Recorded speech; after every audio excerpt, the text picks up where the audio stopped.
ਸਾਡਾ ਸੱਭਿਆਚਾਰ, ਸਾਡਾ ਇਤਿਹਾਸ ਤੇ ਗੁਰਬਾਣੀ ਸਭ ਤੋਂ ਸਾਨੂੰ ਸੇਧ ਮਿਲਦੀ ਆ ਕਿ ਪਾਣੀ ਪਿਤਾ ਦੇ ਸਮਾਨ।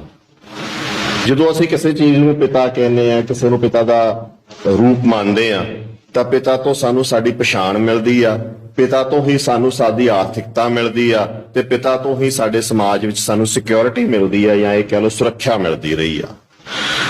ਜਦੋਂ ਅਸੀਂ ਪਾਣੀ ਨੂੰ ਇਹ ਕਹਿੰਦੇ ਆ ਕਿ ਸਾਡੇ ਪਿਤਾ ਸਮਾਨ ਆ, ਤਾਂ ਉਹ ਸਾਡੇ ਦੇਸ਼ ਪੰਜਾਬ ਦੇ ਨਾਂ ਤੋਂ ਵੀ ਪਤਾ ਲੱਗਦਾ ਹੈ ਕਿ ਵੀ ਉਹ ਨਾਮ ਵੀ ਜਿਹੜਾ ਇਸ ਖਿੱਤੇ ਦਾ ਹੈ ਉਹ ਪਾਣੀ ਤੇ ਆਧਾਰਿਤ ਹੈ, ਕਿ ਸਾਡੀ ਪਛਾਣ ਵੀ ਪਾਣੀ ਚੋਂ ਹੀ ਨਿਕਲਦੀ ਆ, ਜਾਂ ਉਹਨਾਂ ਦਰਿਆਈ ਪਾਣੀਆਂ ਚੋਂ ਹੀ ਨਿਕਲਦੀ ਆ। ਇਹ ਇਕੱਲੀ ਸਾਡੀ ਗੱਲ ਨਹੀਂ, ਦੁਨੀਆ ਦੀਆਂ ਸਾਰੀਆਂ ਸੱਭਿਅਤਾਵਾਂ, ਚਾਹੇ ਮਿਸਰ ਦੀ ਸੱਭਿਅਤਾ ਸੀ, ਚਾਹੇ ਮੈਸੋਪੋਟਾਮੀਆ ਦੀ ਸੱਭਿਅਤਾ, ਚਾਹੇ ਚੀਨ ਦੀ ਸੱਭਿਅਤਾ, ਉਹ ਸਾਰੀਆਂ ਦਰਿਆਈ ਸੱਭਿਅਤਾਵਾਂ ਸੀ ਜਿਨ੍ਹਾਂ ਨੂੰ ਅਸੀਂ ਰਿਵਰ ਵੈਲੀ ਸਿਵਲਾਈਜੇਸ਼ਨਸ ਕਹਿੰਦੇ ਰਹੇ ਆ। ਤੇ ਹਮੇਸ਼ਾ ਹੀ ਜਿਹੜੀਆਂ ਇਨਸਾਨ ਜਦੋਂ ਹੰਟਰ ਤੋਂ ਜਾਂ ਸ਼ਿਕਾਰ ਵਾਲੀ ਆਪਦੀ ਉਸ ਅਵਸਥਾ ਤੋਂ ਐਗਰੀਕਲਚਰ ਮੋਡ ਚ ਆਇਆ, ਤਾਂ ਉਹ ਇਹਨਾਂ ਦਰਿਆਵਾਂ ਦੇ ਆਸ-ਪਾਸ ਹੀ ਵਸਣਾ ਸ਼ੁਰੂ ਹੋਇਆ, ਤੇ ਦਰਿਆਵਾਂ ਦੇ ਆਸ-ਪਾਸ ਹੀ ਉਹਨੂੰ ਆਪਦੀ ਇੱਕ ਸਟੇਬਲ ਸਮਾਜ ਮਿਲਿਆ, ਜਾਂ ਇੱਕ ਸਟੇਬਲ ਸੁਸਾਇਟੀ ਮਿਲੀ, ਜਿਹਦਾ ਅੱਜ ਅਸੀਂ ਰੂਪ ਵੇਖ ਰਹੇ ਹਾਂ। ਜਦੋਂ ਵੀ ਇਹ ਸੁਸਾਇਟੀ ਡਿਸਟਰਬ ਹੋਊਗੀ, ਜਦੋਂ ਵੀ ਇਹ ਸੁਸਾਇਟੀ ਹਿਲਜੁਲ ਹੋਊਗੀ ਇੱਥੇ, ਤਾਂ ਆਪਾਂ ਟੋਟਲੀ ਖਿਲਰ ਜਾਾਂਗੇ। ਜਾਂ ਇਹ ਸਮਝ ਲਓ ਕਿ ਸਾਡਾ ਜਿਵੇਂ ਜਦੋਂ ਕਿਸੇ ਬੱਚੇ ਦਾ ਪਿਤਾ ਨਹੀਂ ਰਹਿੰਦਾ ਤਾਂ ਉਹ ਅਨਾਥ ਹੋ ਜਾਂਦਾ ਹੈ, ਤਾਂ ਉਹ ਆਪਦੀ ਪਛਾਣ ਵੀ ਖੋ ਲੈਂਦਾ, ਆਪਦੀ ਆਰਥਿਕਤਾ ਵੀ ਉਹਦੀ ਗੁੰਮ ਜਾਂਦੀ ਹੈ, ਤੇ ਉਹਦੀ ਸੁਰੱਖਿਆ ਵੀ ਖਤਮ ਹੋ ਜਾਂਦੀ ਹੈ ਸਮਾਜ ਦੇ ਵਿੱਚ। ਤਾਂ ਤਕਰੀਬਨ ਪਾਣੀ ਜਦੋਂ ਅਸੀਂ ਗਵਾ ਬੈਠਾਂਗੇ, ਜਾਂ ਪਾਣੀ ਨੂੰ ਅਸੀਂ ਆਪਦੇ ਹੱਥੋਂ ਨਿਕਲ ਜੂਗਾ ਤਾਂ ਸਾਡੇ ਨਾਲ ਵੀ ਐਂ ਹੋਊਗਾ। ਮੋਟੇ ਤੌਰ ਤੇ ਪੰਜਾਬ ਦੇ ਵਿੱਚ ਪਾਣੀ ਨਾਲ 3 ਵਰਤਾਰੇ ਵਾਪਰ ਰਹੇ ਆ। ਇੱਕ ਤਾਂ ਅਸੀਂ ਇਹਨੂੰ ਪਲੀਤ ਕਰ ਰਹੇ ਆ, ਦੂਜਾ ਅਸੀਂ ਇਹਦਾ ਦੁਰਉਪਯੋਗ ਕਰ ਰਹੇ ਆ, ਤੇ ਤੀਜਾ ਇਹਦੀ ਲੁੱਟ ਹੋ ਰਹੀ ਆ ਬਹੁਤ ਵੱਡੇ ਲੈਵਲ ਤੇ। ਜਿਹੜਾ ਪਲੀਤ ਕਰ ਰਹੇ ਆ ਅਸੀਂ ਪਾਣੀ ਨੂੰ, ਪਲੀਤ ਕਰਨਾ ਜਾਂ ਨਾ ਪਲੀਤ ਕਰਨਾ ਸਾਡੇ ਹੱਥ 'ਚ ਆ। ਜਿਵੇਂ ਭਾਈ ਸਾਹਿਬ ਨੇ ਦੱਸਿਆ ਕਿ ਵੀ ਜੇ ਅਸੀਂ ਆਪ ਜਾਗਰੂਕ ਹੋ ਜਾਾਂਗੇ ਤਾਂ ਬਹੁਤ ਹੱਦ ਤੱਕ ਇਹਨੂੰ ਰੋਕਿਆ ਜਾ ਸਕਦਾ ਹੈ। ਲੋਕਲ ਸਰਕਾਰਾਂ ਦੇ ਉੱਤੇ ਅਸੀਂ ਪ੍ਰੈਸ਼ਰ ਪਾ ਦਾਂਗੇ, ਸੂਬੇ ਸਰਕਾਰਾਂ ਤੇ ਅਸੀਂ ਪ੍ਰੈਸ਼ਰ ਪਾ ਦਾਂਗੇ, ਸਿਵਲ ਸੁਸਾਇਟੀ ਬਣ ਕੇ, ਸਿਵਲ ਸੁਸਾਇਟੀ ਦੇ ਰੂਪ 'ਚ ਫਿਰ ਵੀ ਸਰਕਾਰਾਂ ਇਹਦੇ ਤੇ ਜਾਗਰੂਕ ਹੋ ਜਾਣਗੀਆਂ। ਮੱਤੇ ਵਾਲੇ 'ਚ ਆਪਾਂ ਵੇਖਿਆ ਹੀ ਹੈ ਕਿ ਲੋਕਾਂ ਨੇ ਇਕੱਤਰ ਹੋ ਕੇ ਉਹ ਪ੍ਰੋਜੈਕਟ ਨਹੀਂ ਲੱਗਣ ਦਿੱਤਾ। ਹੁਣ ਇਹ ਬਾਈ ਹਰੇ ਵੀ ਇੱਕ ਪ੍ਰੋਟੈਸਟ ਕਰ ਰਹੇ ਆ, ਇੱਥੇ ਮਾਲਬਰੋਸ ਨਾਂ ਦੀ ਇੱਕ ਫੈਕਟਰੀ ਹੈ, ਸ਼ਰਾਬ ਫੈਕਟਰੀ ਆ, ਉਹਨੂੰ ਬੰਦ ਕਰਾਉਣ ਦੀ, ਕਿ ਵੀ ਉਹ ਆਦਾ ਪਲੀਤਿਆ ਹੋਇਆ ਪਾਣੀ ਵਿੱਚ ਪਾ ਰਹੀ। ਸੋ ਇਹ ਤਾਂ ਸਿਵਲ ਸੁਸਾਇਟੀ ਦੀ ਪ੍ਰੋਬਲਮ ਆ, ਸਾਡੀ ਜਾਗਰੂਕਤਾ ਦੀ ਪ੍ਰੋਬਲਮ ਆ। ਅਸੀਂ ਬਹੁਤ ਹੱਦ ਤੱਕ ਪ੍ਰਦੂਸ਼ਣ ਨੂੰ ਰੋਕ ਸਕਦੇ ਆ, ਉਹਨੂੰ ਕੰਟਰੋਲ ਕਰ ਸਕਦੇ ਆ। ਮੈਂ ਇਹ ਨਹੀਂ ਕਹਿੰਦਾ ਕਿ ਕਿਸੇ ਵੀ ਪ੍ਰੋਬਲਮ ਨੂੰ 0% ਤੇ ਤੁਸੀਂ ਲਿਆ ਸਕਦੇ ਹੋ, ਬਟ ਲਾਰਜਲੀ ਉਹ ਮੈਨੇਜੇਬਲ ਪ੍ਰੋਬਲਮ ਆ। 80-85% ਤੱਕ ਅਸੀਂ ਉਹਨੂੰ ਹੈਂਡਲ ਕਰ ਸਕਦੇ ਆ। ਤੇ ਉਹਦੇ ਵਿੱਚ ਵੱਡਾ ਰੋਲ ਜਿਹੜਾ ਉਹ ਚੇਤਨਤਾ ਦਾ ਤੇ ਸਿਵਲ ਸੁਸਾਇਟੀ ਦਾ। ਦੂਜਾ ਰੋਲ ਆ ਜਿਹਦੇ ਚ ਪਾਣੀ ਦੁਰਉਪਯੋਗ ਹੋ ਰਿਹਾ। ਦੁਰਉਪਯੋਗ ਜਿੱਥੇ ਵੀ ਪਾਣੀ ਹੋ ਰਿਹਾ ਹੈ, ਉਹਦੇ ਮੁੱਖ ਜਿਹੜੇ ਕਾਰਨ ਹੈਗੇ ਆ, ਇੱਕ ਤਾਂ ਸਾਡਾ ਫਸਲੀ ਚੱਕਰ ਹੈਗਾ, ਦੂਸਰਾ ਸਾਡਾ ਇੰਡਸਟਰੀ ਦੇ ਵਿੱਚ ਜਿਹੜਾ ਹੋ ਰਿਹਾ। ਇਹ ਇੱਕ ਹੱਦ ਤੱਕ ਤਾਂ ਇਹ ਸਿਵਲ ਸੁਸਾਇਟੀ ਨੂੰ ਰੋਕ ਸਕਦੀ ਆ, ਬਟ ਲਾਰਜਲੀ ਇਹ ਹਿੰਦੁਸਤਾਨ ਦੀ ਪੋਲੀਟੀਕਲ ਇਕਨੋਮੀ ਨਾਲ ਜੁੜੇ ਹੋਏ ਮਸਲੇ ਹੈਗੇ ਆ। ਇਹਨਾਂ ਵਾਸਤੇ ਸਟਰਗਲ ਥੋੜੀ ਜਿਹੀ ਡਿਫਿਕਲਟ ਹੋਊਗੀ, ਇੱਕ ਅਗਲਾ ਸਟੈਪ ਤੇ ਜਾਓ। ਤੀਜਾ ਵੱਡਾ ਜਿਹੜਾ ਦਿੱਕਤ ਆ ਸਾਨੂੰ, ਉਹ ਆ ਸਾਡੇ ਪਾਣੀਆਂ ਦੀ ਜਿਹੜੀ ਲੁੱਟ ਹੋ ਰਹੀ ਹੈ ਇਸ ਟਾਈਮ।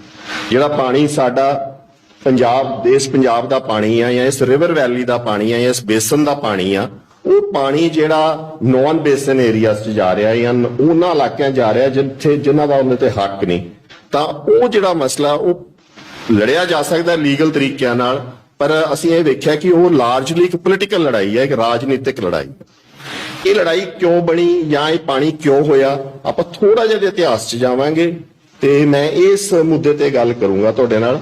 ਤੇ ਦੂਸਰਾ ਇਹਦੇ ਅਗਾਂਹ ਸਾਡੇ ਕੋਲੇ ਕੀ ਤਰੀਕਾਕਾਰ ਹੈ, ਕਿਉਂਕਿ ਕਿਸੇ ਵੀ ਚੀਜ਼ ਨੂੰ 100% ਹੈਂਡਲ ਕਰਨਾ ਬਹੁਤ ਡਿਫਿਕਲਟ ਹੈ, ਕਿਉਂਕਿ ਅਸੀਂ ਸੋਵਰਨ ਨਹੀਂ ਹੁੰਦੇ ਜਾਂ ਤਾਕਤਵਰ ਨਹੀਂ ਹੁੰਦੇ, ਤਾਂ ਅਸੀਂ ਉਹ ਬਿਲਕੁਲ ਹੈਂਡਲ ਨਹੀਂ ਕਰ ਸਕਦੇ। ਸਾਡੇ ਤੇ ਹੋਰ ਫੋਰਸਸ ਵੀ ਤੇ ਹੋਰ ਪਾਵਰਸ ਵੀ ਐਕਟ ਕਰ ਰਹੀਆਂ ਹੁੰਦੀਆਂ।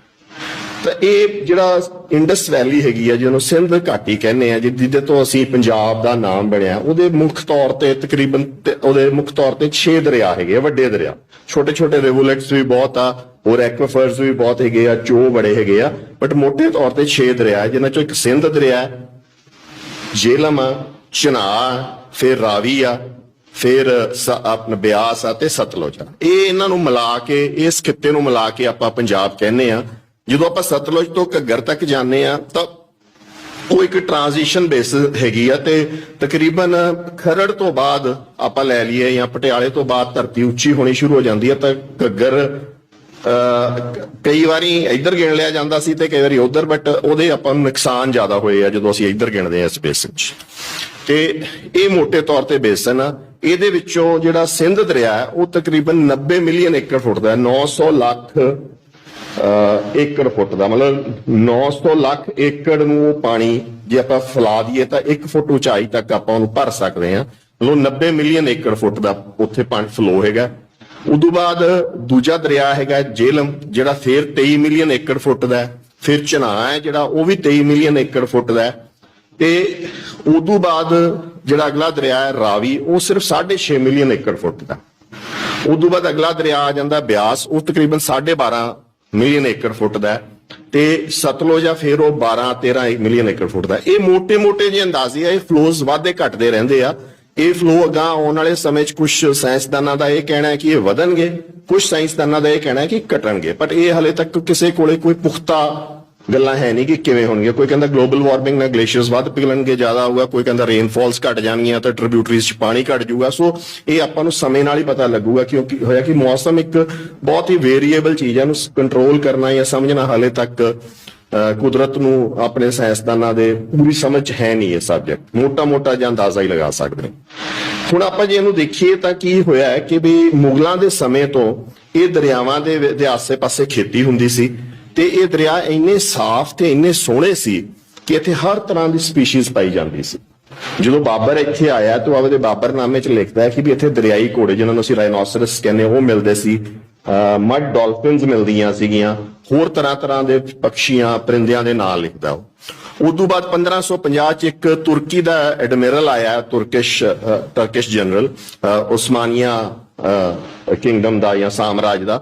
ਉਹਨੇ ਸਮੁੰਦਰੀ ਰਾਹ ਨਾਲ ਹੀ ਉਹ ਆਇਆ ਤੇ ਉਹ ਸਮੁੰਦਰੀ ਬੇੜੇ ਦੇ ਵਿੱਚ ਹੀ ਉਹ ਸਿੰਧ ਦਰਿਆ ਤੋਂ ਉੱਤੇ ਆਇਆ ਤੇ ਤਕਰੀਬਨ ਉਹਨੇ ਸਾਰੇ ਦਰਿਆ ਪਾਰ ਕੀਤੇ ਆ। ਮਤਲਬ ਕਿ ਤੁਸੀਂ ਸੋਚੋ ਕਿ ਉੱਤੇ ਤੱਕ ਤੁਸੀਂ ਸਤਲੁਜ ਵੀ ਨੈਵੀਗੇਬਲ ਦੱਸਦੇ, ਅੰਗਰੇਜ਼ ਵੀ ਦੱਸਦੇ ਕਿ ਨੈਵੀਗੇਬਲ ਤੋਂ ਮਤਲਬ ਹੁੰਦਾ ਕਿ ਇਹਦੇ 'ਚ ਸਮੁੰਦਰੀ ਛੋਟੇ ਬੇੜੇ ਚੱਲ ਸਕਦੇ। ਜਿਵੇਂ ਕੋਈ ਬ੍ਰਹਮਪੁੱਤਰ ਵੱਲ ਗਿਆ ਹੋਵੇ, ਤੁਸੀਂ ਵੇਖਿਆ ਹੋਵੇ ਬ੍ਰਹਮਪੁੱਤਰ 'ਚ ਨਿੱਕੇ ਬੇੜੇ ਚੱਲਦੇ ਤੇ ਉਹਦੇ ਨਾਲ ਸਮਾਨ ਦਾ ਆਦਾਨ ਪ੍ਰਦਾਨ, ਵਪਾਰ ਦਾ ਆਦਾਨ ਪ੍ਰਦਾਨ ਹੁੰਦਾ ਰਹਿੰਦਾ। ਤੇ ਉਹ ਹੁੰਦਾ ਸੀ ਇੱਥੇ, ਤੇ ਉਹ ਵੀ ਲਿਖਦਾ ਹੈ ਕਿ ਇੱਥੇ ਬਹੁਤ ਤਰ੍ਹਾਂ ਦੀਆਂ ਸਪੀਸ਼ੀਜ਼, ਪਾਣੀ ਬਹੁਤ ਸਾਫ਼ ਸੁਥਰਾ ਪਾਣੀ ਪੀਤਾ ਜਾ ਸਕਦਾ ਹੈ ਤੇ ਇਹਨਾਂ ਬਾਰੇ ਗੱਲਾਂ ਕਰਦਾ। ਪਰ ਜਿਵੇਂ ਸਮਾਂ ਬੀਤਿਆ, ਆਪਾਂ ਅੱਜ ਕਿੱਥੇ ਖੜੇ ਹਾਂ ਆਪਾਂ ਨੂੰ ਪਤਾ ਹੀ ਆ, ਪਰ ਉਸ ਸਮੇਂ ਮੁਗਲਾਂ ਵੇਲੇ ਇੱਥੇ ਸਿਰਫ ਇੰਡੈਂਟੇਸ਼ਨ ਕਨਾਲਸ ਹੁੰਦੀਆਂ ਸੀ। ਇੰਡੈਂਟੇਸ਼ਨ ਕਨਾਲਸ ਤੋਂ ਮਤਲਬ ਹੁੰਦਾ ਜਦੋਂ ਫਲੱਡ ਆ ਜਾਂਦੇ ਸੀ ਉਦੋਂ ਹੀ ਉਹ ਕਨਾਲਸ ਦੀਆਂ ਉੱਥੇ ਪਾਣੀ ਖਿੱਚਦੀਆਂ ਸੀਗੀਆਂ। ਖੇਤੀ ਵੀ ਜਿਹੜੀ ਹੁੰਦੀ ਸੀ ਲਾਰਜਲੀ ਉਹ ਇਹਨਾਂ ਦਰਿਆਵਾਂ ਦੇ ਆਸ-ਪਾਸ ਹੁੰਦੀ ਸੀ। ਦਰਿਆ ਇੰਨੇ ਸੰਕੀਰਨ ਜਾਂ ਇੰਨੇ ਘੁੱਟੇ ਹੋਏ ਨਹੀਂ ਹੁੰਦੇ ਸੀ, ਉਹਨਾਂ ਦੇ ਸ਼ਰੇ ਬਹੁਤ ਦੂਰ ਤੱਕ ਫੈਲੇ ਹੁੰਦੇ ਸੀ। ਸ਼ਰਾ ਜਾਂ ਰਾਹ ਕਹਿ ਲਓ ਜਾਂ ਉਹਦੀ ਤਰੀਕਾ ਕਹਿ ਲਓ, ਉਹ ਬਹੁਤ ਫੈਲਿਆ ਹੁੰਦਾ ਸੀ। ਜਿਵੇਂ ਰੋਪੜ ਦਰਿਆ ਕਰਾਲੀ ਤੋਂ ਲੈ ਕੇ ਸਮਝ ਲਓ ਬਲਾਚੌਰ ਦੇ ਵਿਚਾਲੇ ਜਦੋਂ ਪਲੇਨਸ ਦੇ ਵਿੱਚ ਆ ਜਾਂਦਾ ਹੁੰਦਾ ਸੀ, ਹੇਠਾਂ ਤਾਂ ਹੋਰ ਵੀ ਫੈਲ ਜਾਂਦਾ ਸੀ। ਤਾਂ ਜਦੋਂ ਮੀਂਹ ਜ਼ਿਆਦਾ ਪੈਂਦਾ ਸੀ, ਦਰਿਆ 'ਚ ਪਾਣੀ ਜ਼ਿਆਦਾ ਹੁੰਦਾ ਸੀ ਤਾਂ ਉੱਥੇ ਗਿੱਲ ਆ ਜਾਂਦੀ ਸੀ। ਉਹ ਗਿੱਲ ਨੂੰ ਸੰਭਾਲ ਲੈਂਦੇ ਸੀ ਪੁਰਾਣੇ ਆਪਣੇ ਜ਼ਿਮੀਂਦਾਰ। ਤੁਸੀਂ ਹੁਣ ਵੀ ਰਾਈਆਂ ਦੀ ਖੇਤੀ ਕਦੀ ਵੇਖੀ ਹੋਵੇ ਤਾਂ ਉਹਨੂੰ ਮਲਚਿੰਗ ਕਹਿ ਦਿੰਦੇ ਆ ਜਾਂ ਕੁਝ ਕਹਿੰਦੇ, ਉਹ ਸੰਭਾਲ ਲੈਂਦੇ ਆ ਗਿੱਲ ਨੂੰ। ਤਾਂ ਉਹ ਗਿੱਲ ਨੂੰ ਸੰਭਾਲ ਕੇ ਉਹ ਖੇਤੀ ਹੁੰਦੀ ਸੀ ਤੇ ਇਸ ਤਰੀਕੇ ਦੀ ਖੇਤੀ ਨਹੀਂ ਸੀ ਜਿਵੇਂ ਆਪਾਂ ਹੁਣ ਵੇਖੀ ਆ। ਉਸ ਤੋਂ ਬਾਅਦ ਇੱਥੇ ਸਮਾਂ ਪਲਟਿਆ, ਮਿਸਲ ਕਾਲ ਆਇਆ, ਆਪਣਾ ਸਿੱਖ ਰਾਜ ਆਇਆ। ਸਿੱਖ ਰਾਜ ਤੋਂ ਬਾਅਦ ਇੱਥੇ ਅੰਗਰੇਜ਼ ਆ ਗਿਆ। ਅੰਗਰੇਜ਼ ਦਾ ਜਿਹੜਾ ਟੀਚਾ ਸੀ, ਇਹ ਨਹਿਰਾਂ ਤਾਂ ਮੁਗਲਾਂ ਨੇ ਵੀ 1-2 ਕੱਢੀਆਂ ਸੀ, ਪਰ ਮੁਗਲਾਂ ਦਾ ਜਿਹੜੀਆਂ ਨਹਿਰਾਂ ਕੱਟਣ ਦਾ ਮਕਸਦ ਸੀ ਸਿਰਫ ਇਹ ਸੀਗਾ ਕਿ ਵੀ ਲਾਹੌਰ, ਰਾਵੀ ਤੋਂ ਲਾਹੌਰ ਨੂੰ, ਸ਼ਾਲੀਮਾਰ ਗਾਰਡਨ ਨੂੰ ਜਿਵੇਂ ਉਹਨਾਂ ਨੇ ਪਾਣੀ ਦੇਣਾ ਸੀ, ਤਾਂ ਉਹ ਤੋਂ ਬਾਅਦ ਉਹਨਾਂ ਦਾ ਕੋਈ ਟੀਚਾ ਨਹੀਂ ਸੀ। ਹਾਂ, ਰਸਤੇ 'ਚ ਉਹਦੇ ਨਾਲ ਕੋਈ ਖੇਤੀ ਹੋ ਜੇ ਤਾਂ ਉਹ ਅਲੱਗ ਗੱਲ ਆ। ਪਰ ਜਦੋਂ ਅੰਗਰੇਜ਼ ਆਇਆ ਤਾਂ ਉਹ ਵਪਾਰੀ ਆਇਆ, ਉਹ ਇੱਕ ਪੂੰਜੀਵਾਦੀ ਮੁਲਕ ਸੀ, ਉਹਨੂੰ ਰॉ ਮਟੀਰੀਅਲ ਦੀ ਲੋੜ ਸੀ ਤੇ ਉਹਨੇ ਸਭ ਤੋਂ ਪਹਿਲਾਂ 1858 ਦੇ ਵਿੱਚ ਇੱਕ ਨਹਿਰ ਕੱਢੀ ਤੇ ਉਹਦੇ ਆਸੇ-ਪਾਸੇ ਖੇਤੀ ਸ਼ੁਰੂ ਹੋਈ। ਪਰ ਮੁੱਖ ਜਿਹੜੀਆਂ ਉਹਨਾਂ ਨੇ ਨਹਿਰਾਂ ਕੱਢਣੀਆਂ ਸ਼ੁਰੂ ਕੀਤੀਆਂ ਆਪਦੀਆਂ, ਜਿਹੜਾ ਉਹਨਾਂ ਨੇ ਕਨਾਲਸ ਡਿਵੈਲਪ ਕਰਨੀਆਂ ਸ਼ੁਰੂ ਕੀਤੀਆਂ, ਉਹ 1870 ਤੋਂ ਬਾਅਦ ਸੀ। ਉਹਦਾ ਇੱਕ ਕਾਰਨ ਸੀ ਬਹੁਤ ਵੱਡਾ ਕਿ ਅਮਰੀਕਾ ਦੇ ਵਿੱਚ ਸਿਵਲ ਵਾਰ ਲੱਗ ਗਈ ਸੀ। ਇੰਗਲੈਂਡ ਦੀਆਂ ਮਿੱਲਾਂ ਨੂੰ ਕਾਟਨ ਦੀ ਲੋੜ ਸੀਗੀ, ਉਹਨੂੰ ਉੱਥੇ ਨਰਮੇ ਦੀ ਲੋੜ ਸੀ ਤੇ ਜਿਹੜੀਆਂ ਤੁਹਾਡੀਆਂ ਬਿਸਤ ਹੁੰਦੀ ਹੈ, ਜਿਹਨੂੰ ਅਸੀਂ ਪਟਾਮੀਆ ਕਹਿੰਦੇ ਆ, 2 ਦਰਿਆਵਾਂ ਦੇ ਵਿਚਾਲੜੀ ਧਰਤੀ ਹੈ, ਜਿਵੇਂ ਆਪਣਾ ਬਿਸਤ ਦੁਆਬਾ ਜਿਹਨੂੰ ਆਪਾਂ ਕਹਿੰਦੇ 2 ਧਰਤੀ ਆ ਵਿਚਾਲੇ, ਉੱਥੇ ਬੈਸਟ ਕਾਟਨ ਫੀਲਡਸ ਉਹਨਾਂ ਦੇ ਬਣ ਸਕਦੇ ਸੀ। ਉਹਨਾਂ ਨੇ ਸਰਵਿਸ ਕੀਤੇ ਤੇ ਉਹਨਾਂ ਨੇ ਉੱਥੇ ਨਹਿਰਾਂ ਖੇਡੀਆਂ। ਅੱਜ ਅਸੀਂ ਉਹਨੂੰ ਬਹੁਤ ਮਾਣ ਨਾਲ ਕਹਿੰਦੇ ਹਾਂ ਕਿਉਂਕਿ ਸਾਡੇ ਲੋਕ ਉੱਥੇ ਬਹੁਤ ਜਾ ਕੇ ਵਸੇ, ਅਸੀਂ ਉਹਨਾਂ ਨੂੰ ਆਬਾਦ ਵੀ ਕੀਤਾ, ਪਰ ਉਹ ਕਿਸੇ ਇੱਕ ਲੋਕਾਂ ਵਾਸਤੇ ਟਰੌਮਾ ਵੀ ਸੀ, ਉਹਨਾਂ ਵਾਸਤੇ ਜ਼ੁਲਮ ਵੀ ਸੀ। ਜਿਹੜੇ ਉੱਥੋਂ ਦੇ ਐਕਚੁਅਲੀ ਜੰਗਲੀ ਲੋਕ ਰਹਿੰਦੇ ਸੀ, ਮੁਸਲਮਾਨ ਰਹਿੰਦੇ ਸੀਗੇ, ਟ੍ਰਾਈਬ ਸੀਗੀਆਂ, ਉਹ ਆਪਦੀ ਮਤਲਬ ਆਪਦੇ ਇਜੜਾਂ ਨੂੰ, ਭੇਡਾਂ ਨੂੰ, ਬੱਕਰੀਆਂ ਨੂੰ ਚਾਰਦੇ ਸੀ। ਉਹਨਾਂ ਤੇ ਤਾਂ ਇੱਕ ਤਰ੍ਹਾਂ ਦਾ ਜ਼ੁਲਮ ਹੀ ਸੀ ਜਦੋਂ ਉਹਨਾਂ ਨੂੰ ਉਜਾੜਿਆ ਗਿਆ ਤੇ ਉਹਨਾਂ ਤੇ ਸਰਕਾਰ ਨੇ ਕਬਜ਼ਾ ਕਰ ਲਿਆ ਉਹਨਾਂ ਸਾਰੀਆਂ ਲੈਂਡਸ ਤੇ। ਉਹਨਾਂ ਲੈਂਡਸ ਦੇ ਉੱਤੇ ਜਦੋਂ ਕਬਜ਼ਾ ਹੋਇਆ ਤਾਂ ਉਦੋਂ ਪੰਜਾਬ ਦੇ ਵਿੱਚ ਇੱਕ ਬਹੁਤ ਵੱਡਾ, ਪੰਜਾਬ ਦੇ ਵਿੱਚ ਤੇ ਇੰਗਲੈਂਡ 'ਚ ਇੱਕ ਬਹੁਤ ਵੱਡਾ ਡਿਬੇਟ ਛਿੜਿਆ ਕਿ ਕੀ ਨਹਿਰਾਂ ਦੇ ਉੱਤੇ ਪੈਸਾ ਲਾਉਣ ਦਾ ਫਾਇਦਾ ਹੈ ਕਿ ਕੀ ਸਾਨੂੰ ਰੇਲਵੇ ਦੇ ਉੱਤੇ ਪੈਸਾ ਲਾਉਣ ਦਾ ਫਾਇਦਾ ਹੈ। ਇਹ ਦੋਨੇ ਹੈਂਡ ਇਨ ਹੈਂਡ ਚੱਲਦੇ ਸੀ। ਇਹ ਸਾਰੀਆਂ ਗੱਲਾਂ ਮੈਂ ਤੁਹਾਨੂੰ ਤਾਂ ਦੱਸ ਰਿਹਾ ਕਿ ਜਦੋਂ ਅਸੀਂ ਕਹਿੰਦੇ ਕਿ ਕਨਾਲ ਕਾਲੋਨੀਜ਼ ਬਣੀਆਂ ਤਾਂ ਵੀ ਉਹ ਸਾਡੇ ਭਲੇ ਵਾਸਤੇ ਨਹੀਂ ਬਣੀਆਂ ਸੀ, ਉਹਨਾਂ ਦੀ ਇੱਕ ਸੋਚ ਸੀਗੀ ਜਿਹਦੇ ਵਾਸਤੇ ਉਹ ਬਣ ਰਹੀਆਂ ਸੀ। ਤਾਂ ਉਹਨਾਂ ਨੇ ਵੇਖਿਆ ਕਿ ਅਸੀਂ ਜਦੋਂ ਤੇ ਮਾਮਲਾ ਲਾ ਦਿੰਨੇ ਆ ਤਾਂ ਇਹ ਨਹਿਰਾਂ ਦੇ ਵਿੱਚੋਂ ਸਾਨੂੰ ਪ੍ਰੋਫਿਟੇਬਿਲਟੀ ਵੀ ਬਹੁਤ ਹਾਈ ਪਰਸੈਂਟੇਜ ਦੀ ਹੋ ਜਾਂਦੀ ਆ। ਤੁਸੀਂ ਹੈਰਾਨ ਹੋਵੋਗੇ ਕਿ ਜਿਹੜੀਆਂ ਪਹਿਲੀਆਂ ਨਹਿਰਾਂ ਦੇ ਵਿੱਚ ਜਿਹੜੀ ਪ੍ਰੋਫਿਟੇਬਿਲਟੀ ਸੀ ਉਹ 24 ਤੋਂ 26% ਸਾਲਾਨਾ ਇਨਕਮ ਸੀਗੀ ਉਸ ਦੇ ਵਿੱਚੋਂ ਆਈ, ਜੋ ਉਹਨਾਂ ਦੀ ਇਨਵੈਸਟਮੈਂਟ ਸੀ, ਜਿਹੜੀ ਕਿ ਇੱਕ ਐਨਓਟੀ ਤੋਂ ਭਾਵ ਹੁੰਦਾ ਕਿ ਉਹ ਬਿਜ਼ਨਸ ਜਿਹੜਾ ਸਾਰਾ ਸਾਲ ਤੁਹਾਨੂੰ ਆਮਦਨ ਦੇਵੇ, ਉਸ ਵਪਾਰ ਦੇ ਵਿੱਚ ਜੇ 3 ਜਾਂ 4 ਜਾਂ 6% ਵੀ ਅੱਜ ਦੀ ਡੇਟ 'ਚ ਰਿਟਰਨ ਹੋਵੇ ਤਾਂ ਉਹਨੂੰ ਬਹੁਤ ਚੰਗਾ ਗਿਣਿਆ ਜਾਂਦਾ। ਤੇ ਉਹਨਾਂ ਨੂੰ 24 ਤੋਂ 27% ਸਾਡੇ ਉਸ ਨਹਿਰੀ ਸਿਸਟਮ 'ਚੋਂ ਆਮਦਨ ਹੋਈ। ਤਾਂ ਇਹ ਸੋਚੋ ਕਿ ਵੀ ਸਾਡੇ ਲੋਕਾਂ ਤੇ ਕਿੰਨਾ ਉਹਦਾ ਦਬਾਅ ਪਿਆ ਹੋਊਗਾ ਉਸ ਮਾਮਲਿਆਂ ਦਾ। ਤੇ ਉਦੋਂ ਬਾਅਦ ਜਿਹੜਾ ਰੇਲਵੇ ਸੀਗੀ, ਰੇਲਵੇਜ਼ ਉਹਨਾਂ ਨੂੰ ਬਹੁਤ ਜ਼ਰੂਰੀ ਸੀ ਕਨੈਕਟ ਕਰਨੀ, ਕਿਉਂਕਿ ਰੇਲਵੇਜ਼ ਨਾਲ ਹੀ ਉਹਨਾਂ ਦੀ ਫੌਜੀ ਸ਼ਕਤੀ ਅਫਗਾਨਿਸਤਾਨ ਤੱਕ ਜਾ ਸਕਦੀ ਸੀ ਤੇ ਰੇਲਵੇਜ਼ ਦੇ ਰਾਹੀਂ ਹੀ ਉਹਨਾਂ ਮੰਡੀਆਂ 'ਚੋਂ ਨਰਮਾ ਤੇ ਹੋਰ ਜਿਹੜੇ ਪ੍ਰੋਡਕਟਸ ਆ ਉਹ ਚੱਕ ਕੇ ਖਿੱਚ ਕੇ ਲਿਜਾ ਸਕਦੇ ਸੀਗੇ ਆਪਦੇ ਬੰਦਰਗਾਹਾਂ ਤੱਕ। ਸੋ ਇਹ ਜਿੱਦਾਂ ਪ੍ਰੋਜੈਕਟ ਸੀਗਾ ਅੰਗਰੇਜ਼ ਦਾ, ਇਹ ਮੋਟੇ ਤੌਰ ਤੇ ਬਸਤੀਵਾਦੀ ਪ੍ਰੋਜੈਕਟ ਸੀ। ਤੇ ਜਿਨ੍ਹਾਂ ਨੇ ਵੀ ਬਜ਼ੁਰਗਾਂ ਤੋਂ ਸੁਣਿਆ ਹੋਊਗਾ, ਜਿਨ੍ਹਾਂ ਕੋਲੇ ਜ਼ਮੀਨਾਂ ਜ਼ਿਆਦਾ ਸੀਗੀਆਂ, ਉਹਨਾਂ ਨੂੰ ਪਤਾ ਹੋਊਗਾ ਕਿ ਮਾਮਲੇ ਤਾਰੇ ਨਹੀਂ ਜਾਂਦੇ ਹੁੰਦੇ ਸੀ। ਮਾਮਲਿਆਂ ਪਿੱਛੇ ਕਈ ਵਾਰੀ ਕੈਦਾਂ ਕੱਟਣੀਆਂ ਪੈਂਦੀਆਂ ਸੀਗੀਆਂ, ਇੰਨਾ ਜ਼ਿਆਦਾ ਦਬਾਅ ਬਣਦਾ ਸੀਗਾ ਮਾਮਲਿਆਂ ਦਾ। ਉਦੋਂ ਬਾਅਦ ਜਦੋਂ ਪਹਿਲੀ ਜੰਗ ਆਈ, ਦੂਜੀ ਜੰਗ ਆਈ ਤਾਂ ਕਮੋਡਿਟੀ ਦੀ ਲੋੜ ਹੀ ਬਹੁਤ ਪੈ ਗਈ, ਉਹਦੀ ਜ਼ਰੂਰਤ ਹੀ ਬਹੁਤ ਪੈ ਗਈ। ਉਹਨਾਂ ਦੀ ਮੰਡੀਆਂ ਦੇ ਵਿੱਚ ਇੰਨੀ ਲੋੜ ਪੈ ਗਈ ਕਿ ਅਸੀਂ ਅਮੀਰ ਹੋਣੇ ਸ਼ੁਰੂ ਹੋ ਗਏ, ਕਿਉਂਕਿ ਸਾਡੇ ਇੱਥੇ ਖਪਤ ਵੱਧ ਗਈ, ਜ਼ਮੀਨਾਂ ਡਿਵੈਲਪ ਹੋ ਚੁੱਕੀਆਂ ਸੀ, 20-30 ਸਾਲ ਆਪਾਂ ਮਿਹਨਤ ਕਰ ਲਈ ਸੀ।